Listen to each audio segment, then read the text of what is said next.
வணக்கம் நேர்களே. இப்போ பாருங்க, இது வந்து இப்போ உங்களுக்கு இது எம்ப்ராய்டிங் மாதிரி, ஆனால் இது எம்ப்ராய்டிங் இல்லை, ஃப்ரேம் ஒன்றும் தேவையில்லை. இப்போ பாருங்க, இப்படி நீங்க பூவை வரைஞ்சிட்டு இந்த நூலை கொஞ்சம் மொத்தமான நூலை எடுத்துட்டு இப்போ ஒன்றும் இல்லை, இதுக்கு மேல மேல பாருங்க, நான் தைக்கிறேன் இல்லை, இதுல வந்து ஒரு 4 தையல் வார மாதிரி தைங்க. பாருங்க, இந்த பாயிண்ட்ல வந்து நிப்பாட்டிட்டு 4 தையல் போட்டீங்கன்னா போதும். உங்களுக்கு தேவைண்டா கூடவும் நீங்க தையல் போடலாம். பாருங்க,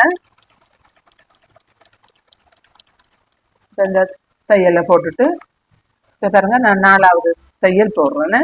பாருங்க, 3 தையல் போட்டுட்டேன்.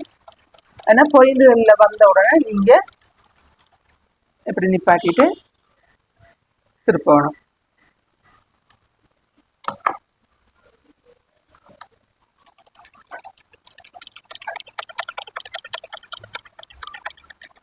பாருங்க, இதுக்கு 4 தையல் போட்டுட்டேன். இப்போ இனி மற்றதுக்கு 4.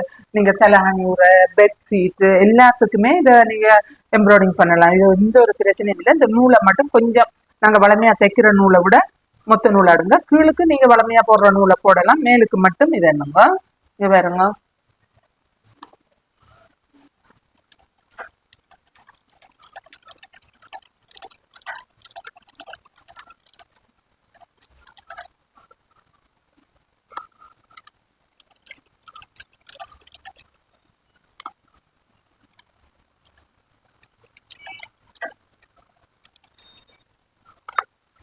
ஒன்றுமே இல்லை, கஷ்டமே இல்லை. இதை நீங்க நல்ல வடிவா போட்டு பழகலாம்.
பாருங்க, இப்போ நான் 4வது தையல் போட்டுக்கொண்டு வரேன்.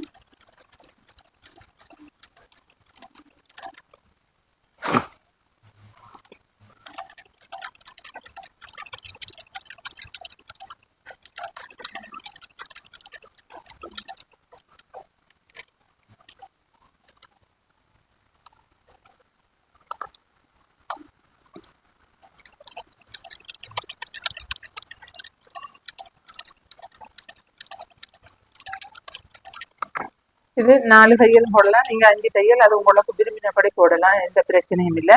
மொத்தமா காட்டணும்னா மொத்தமா காட்டலாம். இதுக்கு சைட்ல இன்னொரு லைன் அடிக்கிறதால நீங்க அடிக்கலாம். அதெல்லாம் உங்களோட சாய்ஸ். நான் ஒன்றை காட்டித்தரேன், நீங்க மற்றதெல்லாம் நீங்களே கிரியேட் பண்ணி செய்யலாம். என்னென்ன செய்யணும்னு பாருங்க. இதை ஃபினிஷிங் பண்ண போறேன்.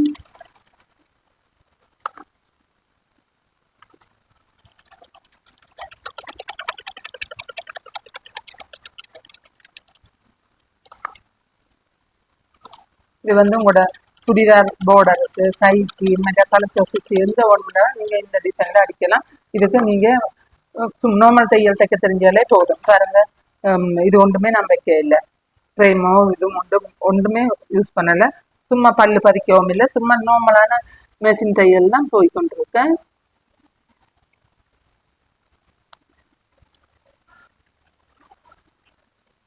இந்த நூல் அறந்தால் முடிஞ்சால் இப்படி ஒரு டெக் பண்ணி சொல்லுங்க, அப்பதான் அந்த நூல் கலர் ஆகுது. இதில் 4 தையல் போட்டாச்சு. அடுத்தது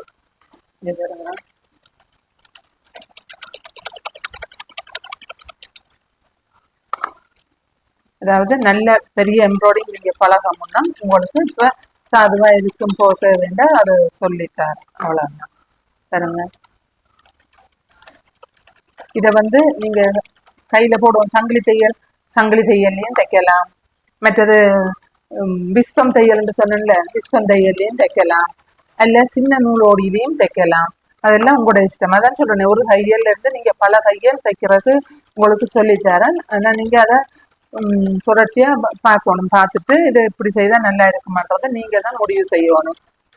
இப்போ உங்களோட பிளெயின் கலர் சுடிதார் இருந்ததுன்ற வீட்டுல நீங்க என்ன செய்யுங்க, டக்குன்னு அதை எடுத்து இப்படி ஒரு டிசைனுக்கு ரிப்போர்ட் தையுங்க. தைச்சா உங்களுக்கு பழக்கத்துல வேணும். இது ஒன்றுமே இல்லையே, மெஷின்ல தைக்க தெரிஞ்சாலே போதும், அவ்வளவுதான் வேலை. மெஷின் இல்லாதாக்கள் கையில சங்கிலி தையல்ல போடலாம் இந்த டிசைனு.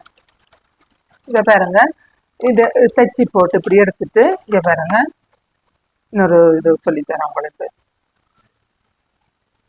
இதை தைச்சி முடிச்சிட்டோம். இந்த பாருங்க, இப்படி முக்கிய இங்கே இதுல ஒன்று வச்சு கட்டலாம். பாருங்க, 2 3 இப்படி வச்சு கட்டலாம். அல்ல நீங்க இது நேரா கிட்ட கூடிய வச்சு கட்டலாம். இந்த பக்கமும் இப்படி கிட்ட வச்சு சும்மா ஒரு தையலை போட்டுட்டு அப்படி வச்சு கட்டுனீங்கன்னாலும் வடிவா இருக்கும். இது உங்களோட விருப்பம். பாருங்க எவ்வளவு வடிவா இருக்கு. இப்ப இதை பார்த்தா இப்ப நீங்க காசு கொடுத்து தைக்கிறா நிறைய காசு எடுப்பாங்க. ஏன்னா இது உங்களுக்கு வீட்லயே பாருங்க, சும்மா சாதா மெஷின்ல நார்மலா தைக்கிற எம்ப்ராய்டிங் காட்டி தந்துருக்குறேன். பிடிச்சிருந்தா லைக் பண்ணுங்க, சப்ஸ்கிரைப் பண்ணுங்க. அடுத்த காணொலியில சந்திப்போம் நம்ம.